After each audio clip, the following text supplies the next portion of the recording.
Gostaria de compartilhar com os irmãos o texto que nós encontramos no Evangelho de João, capítulo 1, versos de número 45 a 46. Aliás, 45 e 46.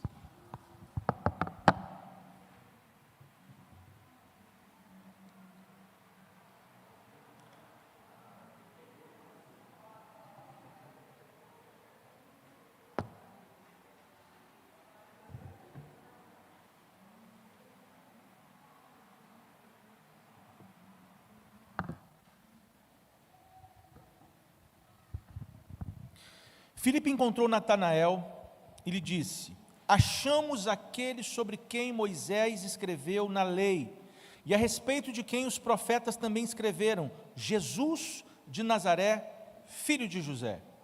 Perguntou Natanael: Nazaré? Pode vir alguma coisa boa de lá? Disse Filipe: venha e veja. Você poderia repetir comigo só as duas últimas palavras desse versículo? Podemos falar juntos? Venha e veja. Amém. Irmãos, nós estamos a portas do Natal. E eu gostaria de, durante esses próximos domingos, hoje, domingo que vem, dia 17, até o Natal, numa sequência progressiva, falarmos sobre a pessoa de Jesus. E por que isso é importante, em especial no Natal? Eu não sei se os irmãos já perceberam, mas no período de Páscoa e no período de Natal, observe os filmes e as séries que são lançadas aí nas plataformas, nas grandes empresas de cinema. Geralmente são filmes que retratam Jesus de uma maneira completamente desmistificada. Um Jesus humano, há vezes em que nós encontramos até um Jesus homossexual, como nós vimos aí há alguns anos atrás. E não é uma coisa ocasional ou por acaso. A indústria faz isso justamente para incutir na mente das pessoas essa desmistificação e essa desconstrução de um Jesus bíblico, não histórico, bíblico. Nós conhecemos, sabemos que Jesus também é um Jesus histórico, porque a Bíblia é um livro histórico, não é um livro de história, é um livro histórico.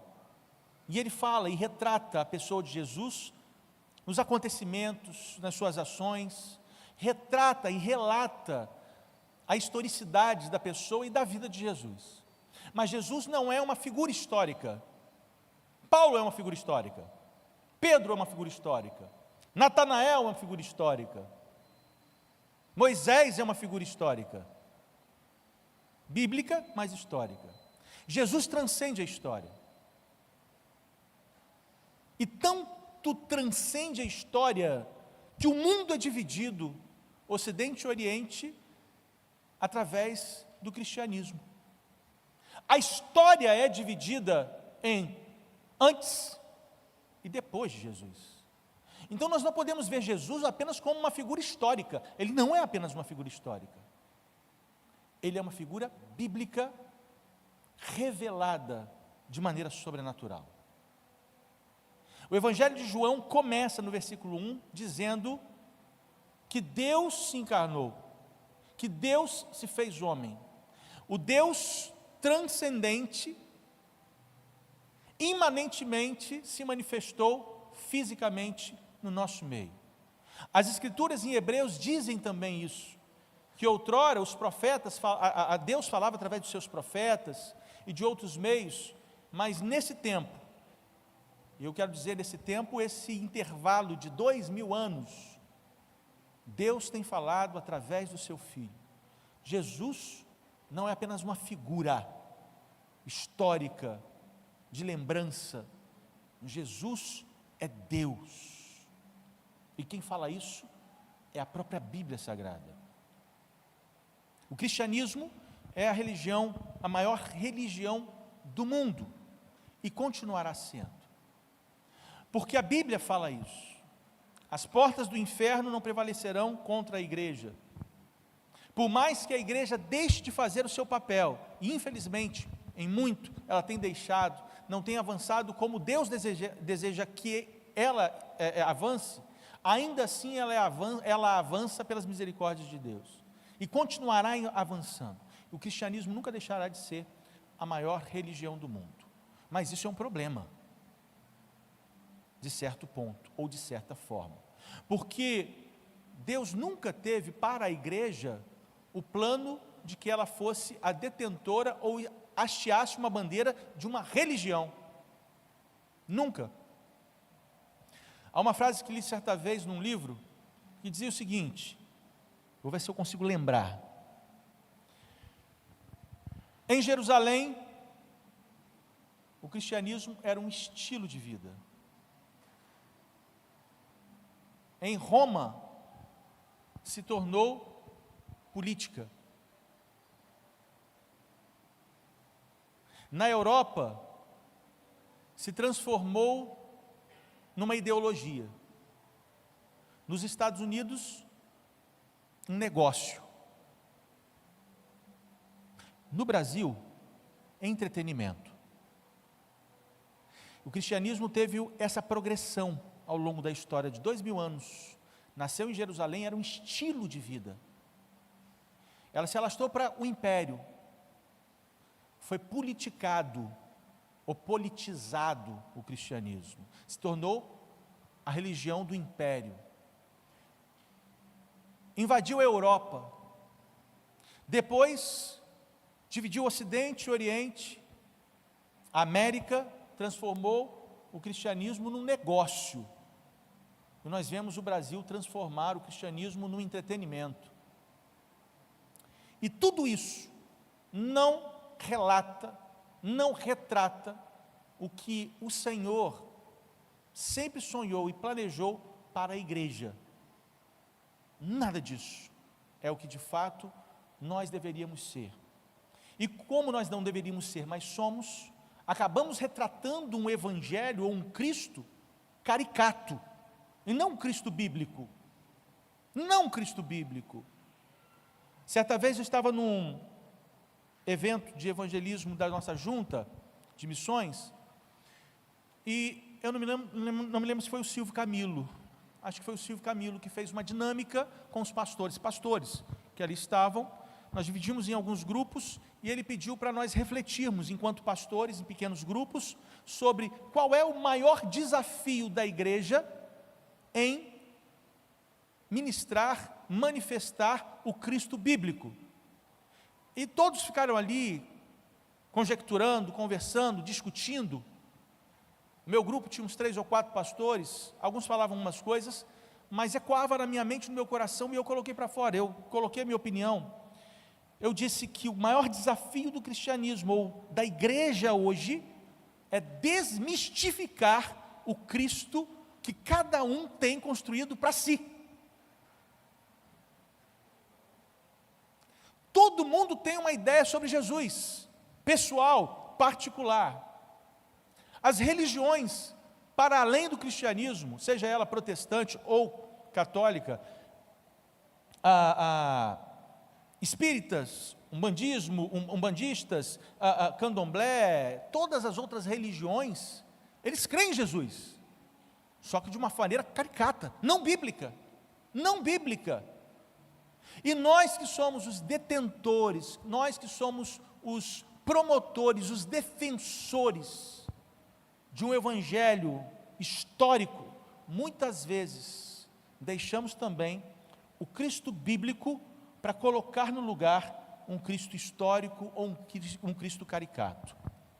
Nessa noite, eu gostaria de compartilhar com os irmãos acerca do anunciado para as nações, o Jesus que foi anunciado para as nações. Queria que você abrisse a sua Bíblia, por gentileza, mais uma vez em outro texto, agora o texto de Gênesis, capítulo 22, verso de número 6.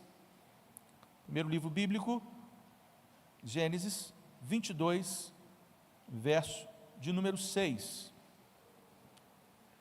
Abraão pegou a lenha para o holocausto e a colocou nos ombros de seu filho Isaque, e ele mesmo levou as brasas para o fogo e a faca, e caminhando os dois juntos.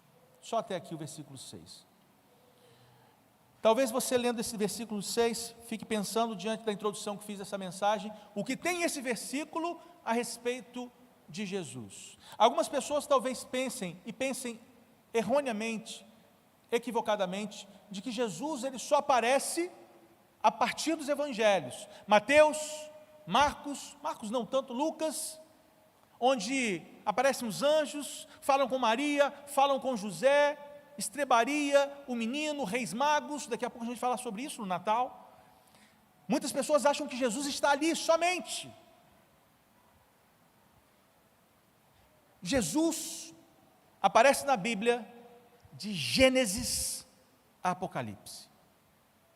Todos os livros da Bíblia retratam a pessoa de Jesus. A teologia nos dá algumas palavras, alguns nomes teológicos para isso, como tipos, sombras. Por exemplo, o texto de Êxodo em que Moisés vê o seu povo sendo picado por serpentes, por desobediência. Ele ora pedindo a Deus para que Deus livre o povo daquelas serpentes que foram enviadas por Deus, como juízo. E então Deus diz, olha, faça uma serpente de bronze, coloque no mastro e pendure ela, coloque ela em pé no meio do arraial, no meio do acampamento, no meio do povo, de maneira que todos aqueles que forem picados por aquela serpente, olhando para a serpente de bronze, sejam curados. Pergunto a vocês, aonde está Jesus nesse texto? Jesus é a serpente de bronze. Jesus é a serpente de bronze, prefigurado como uma figura, como um tipo que vai, anos, séculos, milênios depois, surgir em Jerusalém, no Gólgota, sendo erguido no madeiro, de maneira que todos aqueles que olharem para ele são curados, mas não mais dos venenos de uma serpente, mas do veneno do pecado. A Bíblia toda está recheada de figuras que retratam Jesus. Nesse texto nós vemos uma história icônica e conhecida de todos nós. Abraão, o pai da fé, o primeiro homem chamado por Deus depois de Adão para servi-lo. Nós conhecemos outros personagens, mas de fato para ser o capacitor para a chegada do Messias, Abraão então é chamado por Deus para sair da sua terra, caminhar para a terra onde Deus havia prometido. No meio do caminho, Deus faz uma promessa. Nós conhecemos a história, um homem velho, idoso, com a sua esposa idosa, diz, você vai ter um filho, e não é qualquer filho, mas um filho que vai ser o filho da promessa. Através dele, todas as nações da terra serão abençoadas. Passa ano, eles fazem besteira, arrumam outro filho que não era o filho da promessa, Ismael, mas Isaque vem, o filho da promessa, o filho da velhice, o filho bendito, o filho amado, o filho querido, o filho esperado. Ali está Isaque, já um garoto, rapaz, um pré-adolescente, talvez 13, 14 anos, e nesse texto do capítulo 22, Deus diz para Abraão, logo no versículo 1, chama atenção logo no versículo 1, passando algum tempo, Deus pôs Abraão à prova, dizendo, Abraão, e ele respondeu, eis-me aqui, toma o seu filho, seu único filho, Isaque, a quem você ama, e vá para a região de Moriá, sacrifique-o ali, com o holocausto num dos montes que lhe indicarei. E nós não vemos no texto menção de questionamento, de reclamação, de murmúrio de Abraão em relação à ordem que Deus havia dado. Abraão toma Isaque, pega alguns servos, prepara tudo para o sacrifício, a brasa, os gravetos, a faca, coloca no animal e parte, dias andando. Quando chega perto do monte do sacrifício, Abraão despede os seus servos e vai apenas com Isaque. Gente, esse texto para mim é assim, uma coisa fantástica e me chama muita atenção, porque no meio do caminho Isaque questiona Abraão, pai, está tudo pronto, A brasa está aqui, o graveto está aqui, o cutelo está aqui, o sacrifício está pronto. Aliás, tudo está preparado para o sacrifício, mas aonde está o sacrifício? E o texto diz que a resposta de Abraão é: Deus proverá. Há muita conversa, há muito questionamento sobre esse texto, há muitas interpretações, há muitas linhas teológicas sobre isso, mas eu quero crer que Isaac, como um garoto esperto, inteligente, sabido, né? Olho para o Hugo assim, cara de Isaac.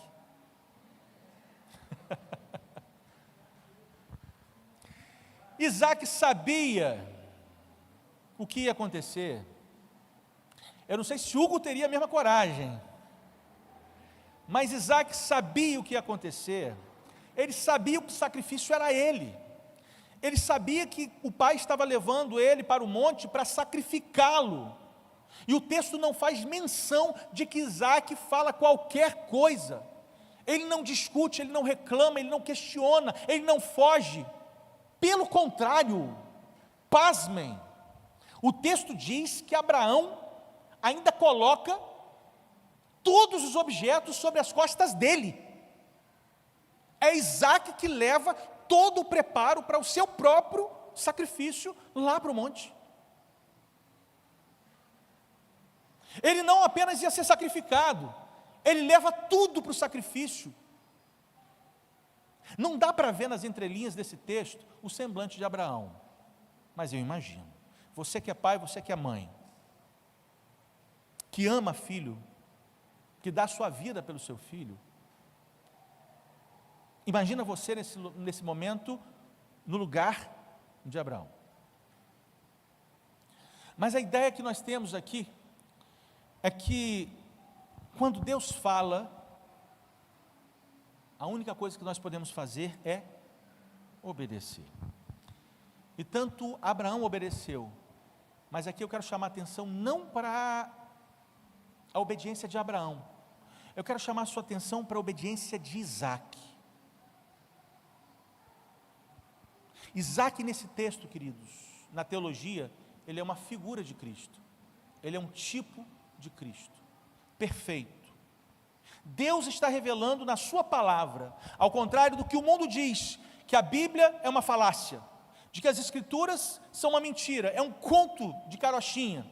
Ao contrário de tudo isso, Deus está revelando Jesus nesse texto. E hoje nós estamos no dia da Bíblia. Eu quero defendê-la com unhas e dentes, porque creio nela. Amém? Deus está revelando Jesus aqui, milênios antes de Jesus nascer. Isaac, nesse texto, é o cordeiro que vai mudo para o sacrifício. Isaac, nesse texto, é o cordeiro sacrifício perfeito que está indo para o sacrifício, aceitando a obediência como obediência ao seu pai. Aonde está o sacrifício? Deus proverá. No texto nós sabemos a história. Isaac chega lá, deita na pedra para ser imolado, para ser sacrificado. E no instante em que Abraão levanta o instrumento para sacrificá-lo, Deus fala dos céus através de um anjo, diz: não faça. Não faça. Deus aceitou o seu sacrifício. Deus sabe que você é obediente. Deus sabe que Ele pode contar para você para uma tarefa muito maior do que você pode imaginar. E Ele olha para o canto e vê, preso ali entre os arbustos, o sacrifício. E Ele sacrifica ao Senhor. Nós vemos nesse texto um Jesus que é revelado a nós como sacrifício perfeito para nós.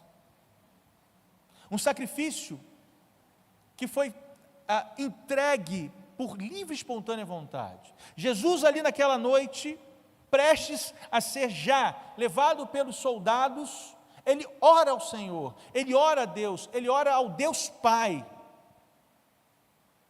coloca-se diante dele na sua humanidade e diz: eu preciso fazer isso mesmo, é necessário que eu faça isso, é possível que isso seja passado de mim, tem como eu não passar por esse sofrimento, por essa dor? O texto não fala que Deus responde, há um silêncio, os céus ficam em silêncio, Jesus é quem dá a resposta, é Jesus quem dá a resposta: seja feita a tua vontade. Irmãos, eu quero falar uma coisa para vocês, Jesus não foi sacrificado há 2000 anos atrás, Jesus foi sacrificado na eternidade, nos planos eternos de Deus. Há um Deus que não tem nem ontem, nem hoje e nem amanhã. Nós estamos fadados ao tempo e espaço, Deus não. Nós lidamos com ontem e lamentamos por ele, nós nos ansiamos com o hoje, nós nos preocupamos com o amanhã, Deus não. Jesus não foi sacrificado há 2000 anos atrás, Jesus foi sacrificado na eternidade, e é por isso que Jesus mesmo dá a resposta: seja feita a tua vontade, porque ele sabia que a vontade de Deus na eternidade era que para nós estarmos aqui hoje, ele se entregasse por nós. Glória a Deus por isso. A Bíblia nos revela um Jesus não histórico, a Bíblia nos revela não um Jesus caricato, não um Jesus do cinema, não um Jesus das séries de televisão, não um Jesus da porta dos fundos, grupo de comédia que faz graça ou sem graça. Não, a Bíblia nos revela um Jesus que é o sacrifício perfeito.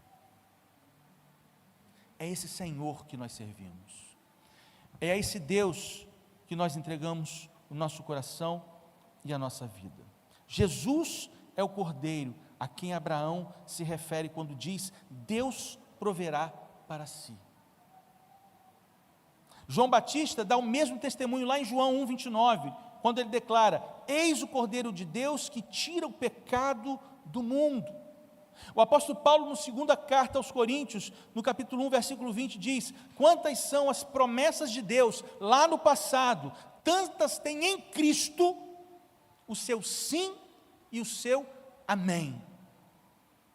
Nós temos diante de nós a revelação de um Jesus que não, como algumas religiões dizem, está morto. Não, um Jesus que está vivo. Vamos ao túmulo de Maomé, o que encontramos lá? Seus restos mortais. Vamos ao túmulo de Buda, o que nós encontramos lá? Seus restos mortais. Vamos ao túmulo de Marx, o que encontramos lá? Seus restos mortais. Vamos ao Santo Sepulcro, Jerusalém, o que encontramos lá? Um glorioso vazio. Louvado seja o Senhor por isso. Um Jesus que é o sacrifício perfeito, que entregou sua vida por nós, para que nós pudéssemos ter vida. Quando nós olhamos o texto de 2 Samuel, eu queria que você abrisse sua Bíblia, capítulo 7, versos 12 e 17.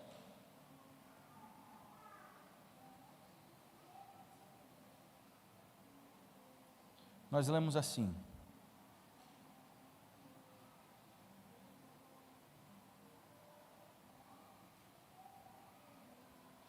quando a sua vida chegar ao fim e você descansar com seus antepassados, escolherei um dos seus filhos para sucedê-lo, um fruto do seu próprio corpo, e eu estabelecerei o reino dele.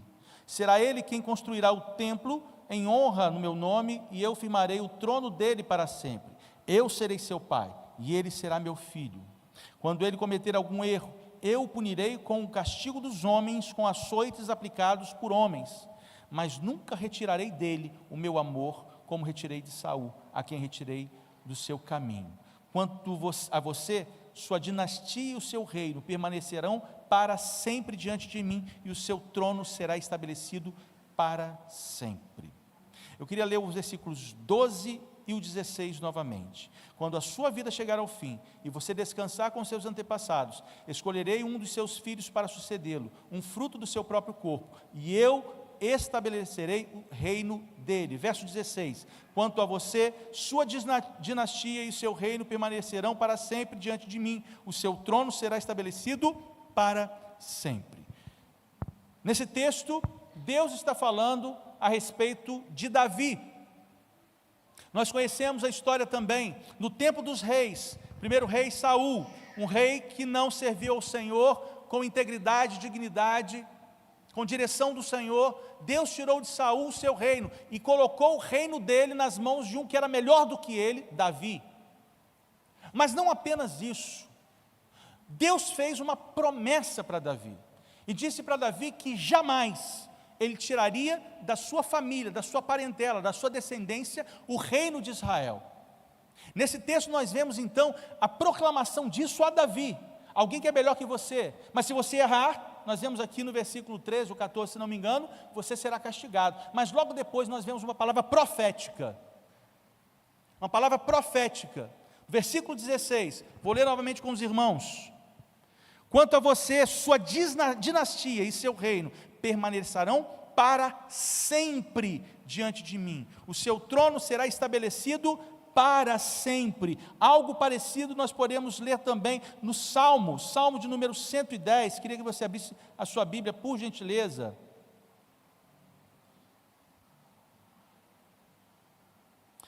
O Senhor disse ao meu Senhor, senta-te à minha direita, até que eu faça os teus inimigos um estrado para os meus pés. O Senhor estenderá o cetro de teu poder desde Sião, e dominarás sobre os teus inimigos. Vamos até aqui o versículo 2, um salmo também escrito por Davi.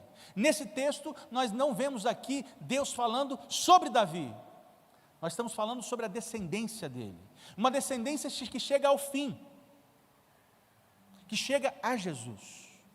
A genealogia de Jesus vem de Davi. Davi tem Salomão, que tem filhos, que tem filhos, que tem filhos, que tem filhos, e chega até José. José é de uma linhagem de reis, mas num tempo em que reis não existiam mais. Agora o Império Romano dominava sobre Jerusalém. Havia o imperador romano e os reis da região. Não era mais Jesus ou os seus parentes que eram da linhagem de reis que dominavam sobre Israel. Mas isso, de maneira nenhuma, ofuscava a promessa que Deus havia dado a Davi, em fazer Jesus rei e Senhor. Irmãos, isso precisa nos impactar, isso precisa nos chamar a atenção. Nós vivemos hoje, eu ouço muito isso na igreja, conversando com irmãos, conversando com membros da igreja, conversando com pastores, uma atitude um pouco fatalista. Nós estamos no fim do mundo, como quem diz assim, está acabando tudo, vamos jogar a toalha. Não sei se você tem percebido isso, mas no inconsciente coletivo parece que as pessoas estão vivendo esse sentimento. É guerra de Israel com o Hamas, com a Palestina, e guerra da Ucrânia com a Rússia, e Japão, e China, e não sei quem, e tal, e o mundo todo fervilhando, em ebulição, e as pessoas com medo, dizendo, nós estamos chegando ao fim, como se isso fosse uma grande derrota. Mas nós não podemos esquecer de uma coisa: não há rei, não há império, não há autoridade na terra que não seja estabelecida por Deus. Não há acontecimento geopolítico sobre a face da terra que não esteja sob o controle de Deus.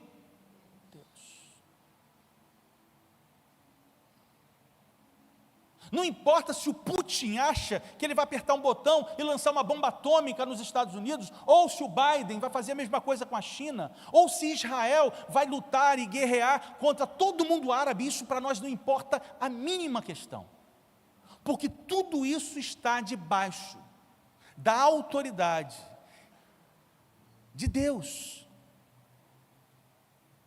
Porque a Bíblia diz isso. Porque o Senhor estabeleceu Jesus não como um rei em Israel tão somente, ou entre os seus discípulos, ou na sua igreja. E nós cantamos isso aqui agora, há pouco, que Jesus é rei, reina Senhor, e vamos cantar daqui a pouco mais uma canção que fala sobre isso. Mas a ideia que nós temos muitas vezes é que Jesus é um rei, mas só para nós, para os batistas, para os assembleianos, para os presbiterianos. Jesus é um rei que reina apenas na sua igreja. É verdade, mas Ele não reina apenas na nossa igreja. Não se espantem com o que eu vou falar. Jesus reina no meio do terreiro que está bem ali. Ele é Senhor ali, naquele terreiro que está ali. Ele é Senhor naquela casa espírita que está ali. Ele é Senhor no templo budista que existe perto daqui. Porque Ele é Senhor de todas as coisas. Jesus foi estabelecido Rei eterno. E não há nada que não esteja debaixo do seu cetro de poder. A figura que nós vemos nesse texto é exatamente essa, no versículo 2 do Salmo 110. O Senhor estenderá o seu cetro. Teu poder de Sião dominará sobre teus inimigos. Nós servimos e cremos, não num Jesus que é apenas e exclusivo para os cristãos. Jesus é Jesus dos indianos. Jesus é Senhor dos budistas, dos islamistas. Ele é Senhor de todas as coisas. E tudo está debaixo do seu poder. Por isso, nessa noite, quando nós oramos aqui, Karina orou aqui, e colocou diante do Senhor as nossas causas, o texto que a Cíntia compartilhou conosco aqui na reunião de quarta-feira, diz isso, que nós devemos crer no poder dEle, sabendo que Ele nos ouve, que Ele é Senhor do meu filho que está afastado, do seu filho que está afastado, do seu esposo que está afastado, da sua esposa que não entregou o coração para o Senhor. Ele é Senhor de todas as coisas. O apóstolo Paulo, aos Filipenses, escrevendo, diz lá no capítulo 2, no capítulo 2, a partir do versículo 5 em diante, mais ao final, dos versículos 10 e 11, e diz que no final, quando Jesus voltar, toda língua confessará, e todo joelho. Jesus falou que os batistas o confessarão. Jesus disse que os presbiterianos se dobrarão. Jesus disse que os assembleianos é que irão subir com Ele, somente. Jesus disse que todo joelho e toda língua confessará. Nós cremos, não num Jesus histórico, nós cremos num Jesus que é Rei sobre todas as coisas. Todas as coisas.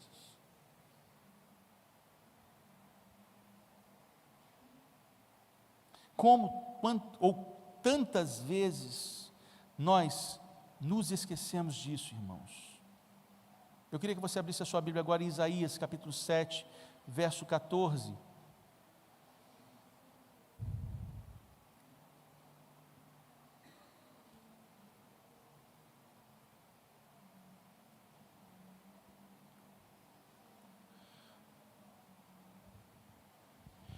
Versículo 14 diz assim, do capítulo 7 de Isaías: Por isso o Senhor mesmo lhe dará um sinal, a virgem ficará grávida, e dará à luz um filho, e o chamará Emanuel. Mas não apenas no texto de Isaías, eu queria que você abrisse a sua Bíblia também, em Mateus capítulo 1, versos números 20 a 24. Mateus capítulo 1, versos de número 20 ao verso de 24.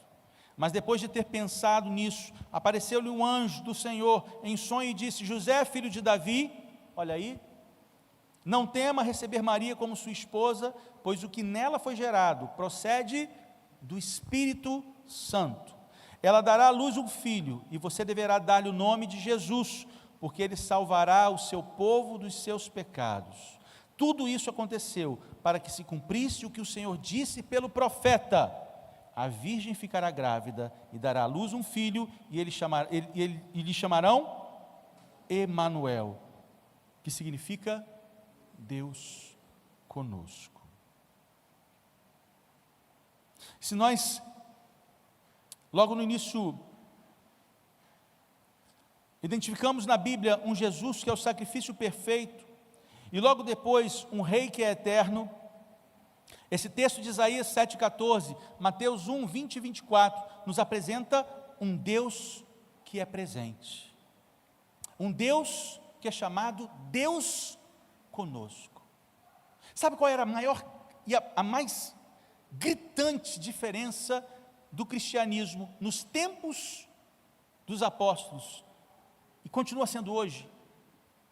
É que em todas as religiões, todas, os deuses das outras religiões propõem uma relação de deuses que são distantes.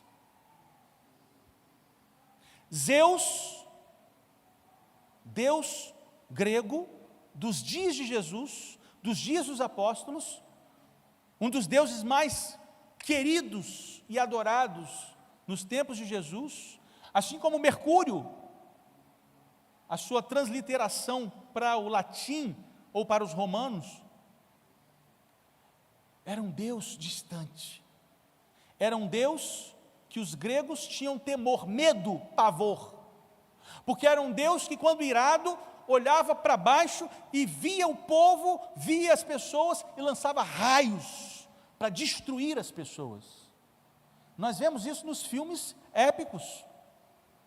Quando a gente vê Hércules, quando a gente vê o filme falando sobre Poseidon, a gente vê, eu gosto de ver esses filmes, é muito legal na perspectiva da aventura, mas nisso a gente vê como que a relação dessas pessoas eram com seus deuses, era uma relação de medo, de pavor, um medo de Deus olhar para o povo, ficar com raiva e começar a destruir, mandar um monstro que emerge do mar e começa a destruir as cidades, ou então o Hades que se abre e criaturas do inferno sobem para atormentar as pessoas. É isso que nós vemos nos filmes, e era isso que eles criam lá 2000 anos atrás. Eles criam nesses deuses que eles tinham, na verdade, pavor, medo. Mas sabe o que mais me chama a atenção, irmãos? Sabe o que mais me chama a atenção? É que muitos de nós, crentes, nós nos relacionamos com Deus da mesma forma. Nós muitas vezes, muitos crentes, se relacionam com Deus da mesma forma.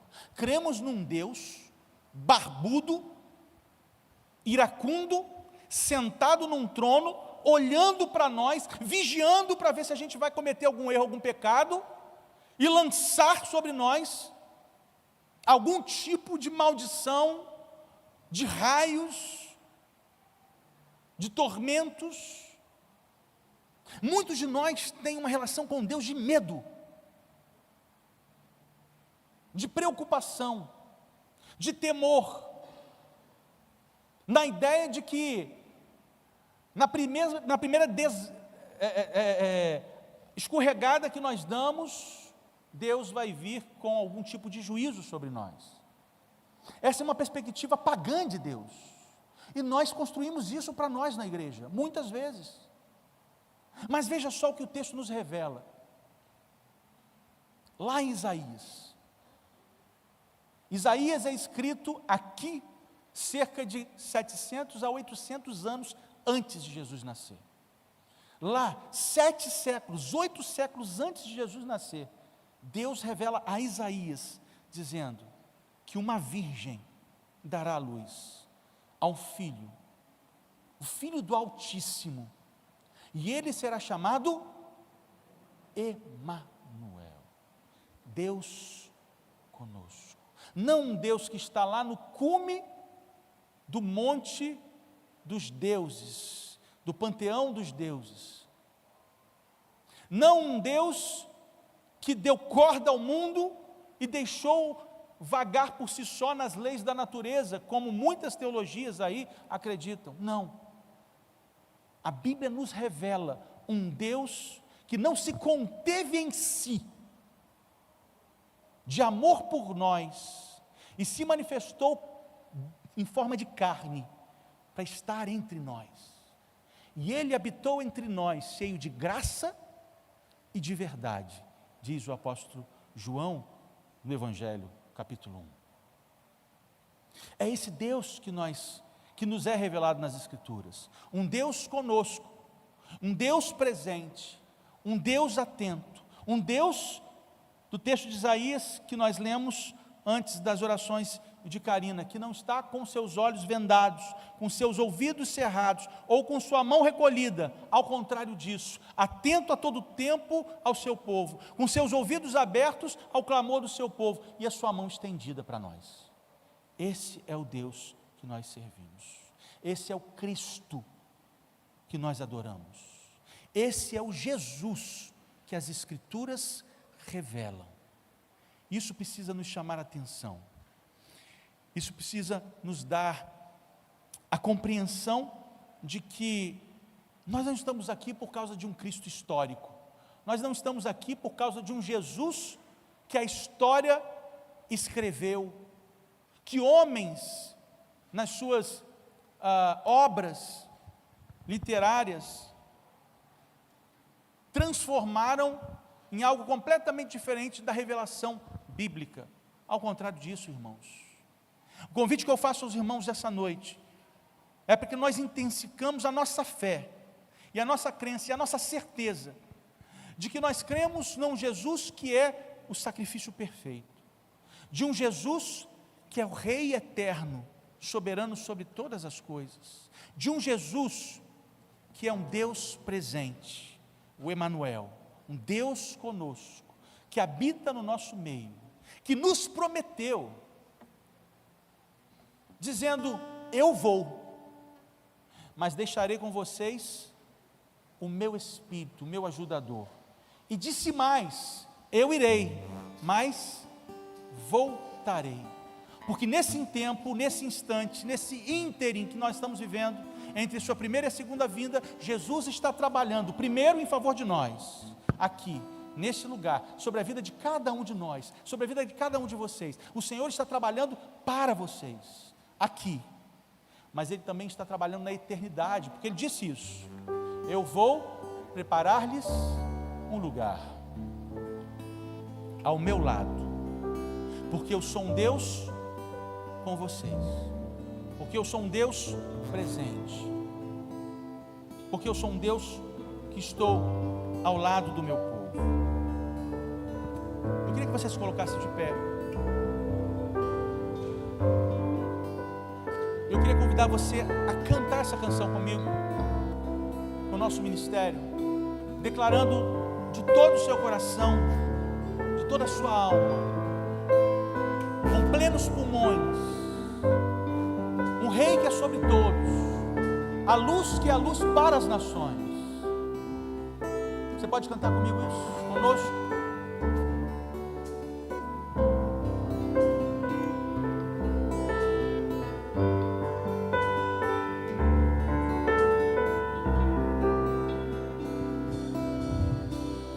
Luz das nações que dissipa as trevas, abre os meus olhos para ver.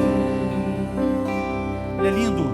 Lindo tu és, eu só quero adorar-te, dar os meus dias pra ti.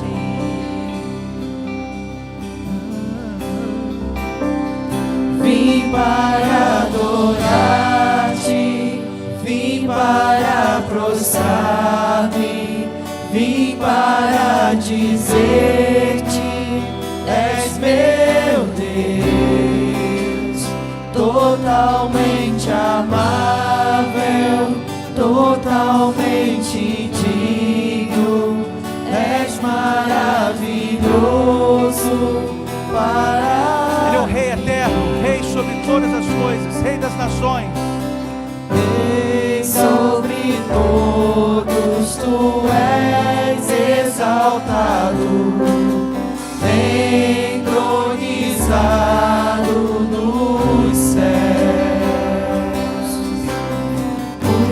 Humildemente viestes à terra, se entregou por amor. Vim para adorar-te, vim para prostrar-me, vim para dizer-te: és meu Deus, totalmente amável, totalmente digno, és maravilhoso para mim. Novamente, vim para adorar-te.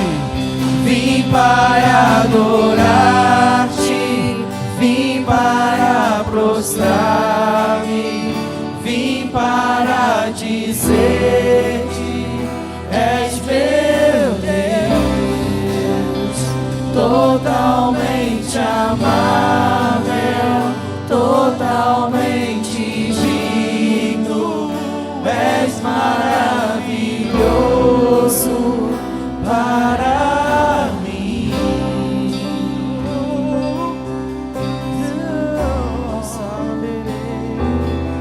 Não sabereis quanto custou ver meus pecados lá na cruz. Não saberei. Não saberei quanto custou ver meus pecados lá na cruz. Não saberei quanto custou ver meus pecados lá na cruz. Não saberei quanto custou ver meus pecados lá na cruz. Vim para adorar-te, vim para prostrar-me, vim para dizer-te: és meu Deus, totalmente amável, totalmente digno, és maravilhoso para mim.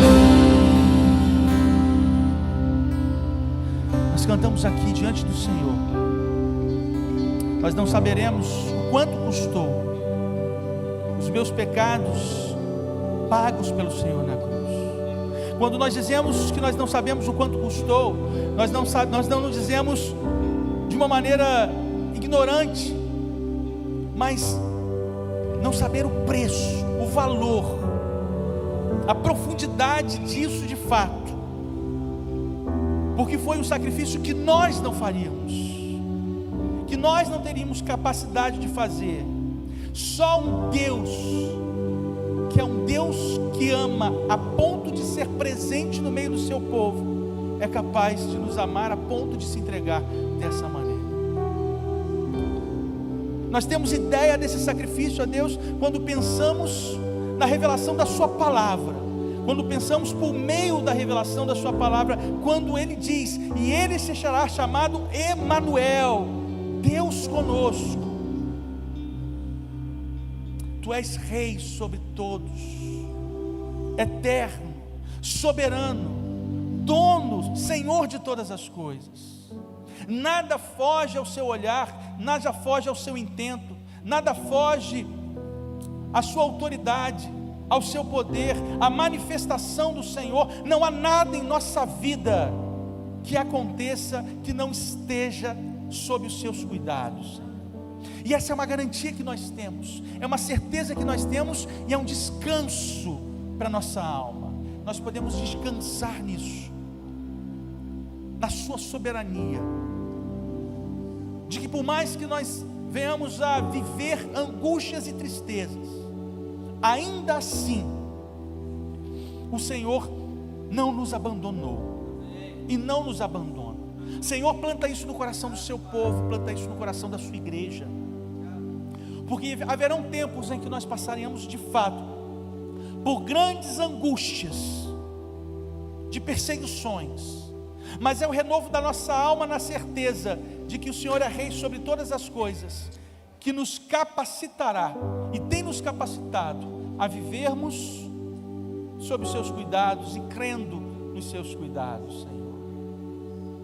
Oh Pai, nós louvamos a Ti, porque esse sacrifício que nós aqui cantamos e declaramos que nós sabemos o preço, é o sacrifício prefigurado em Isaac, nesse texto que foi ministrado no nosso coração nesta noite, de um cordeiro perfeito, que foi mudo, calado ao matadouro,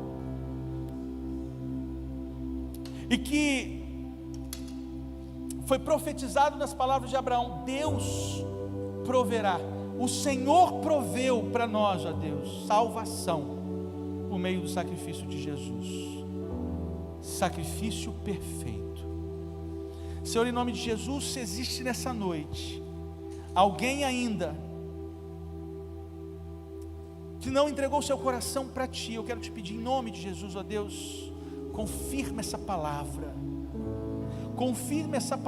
Deus, que nos dá a certeza de que não há pecado, que não há ações, que não há omissões do nosso coração e da nossa vida, que possam nos separar do seu amor. Senhor, coloca no coração dos meus irmãos, desses irmãos, ó Deus, ainda, ó Pai, que não encontraram, Senhor, um desejo de se prostrarem e Te adorarem como Rei eterno, imortal. Senhor, em nome de Jesus, ó Deus, a garantia e o alento da alma de saber que Tu és um Deus conosco, não um Deus distante, não um Deus longe, não um Deus de olhos fechados, de ouvidos fechados, de mãos recolhidas, mas um Deus presente, atuante na história e na nossa história, em nome de Jesus, em nome de Jesus, amém, amém, meus irmãos. Deus abençoe grandemente, que essa palavra encontre uma morada no coração dos nossos queridos irmãos. Rogamos e oramos para que essa semana seja uma semana de grandes experiências com o Senhor e de vitória, amém. Que a graça do Senhor Jesus, o amor de Deus o Pai, as consolações, a inspiração e o poder do Espírito Santo sejam com todos vós, hoje e para sempre. Vou estar ali à porta para te dar um forte abraço.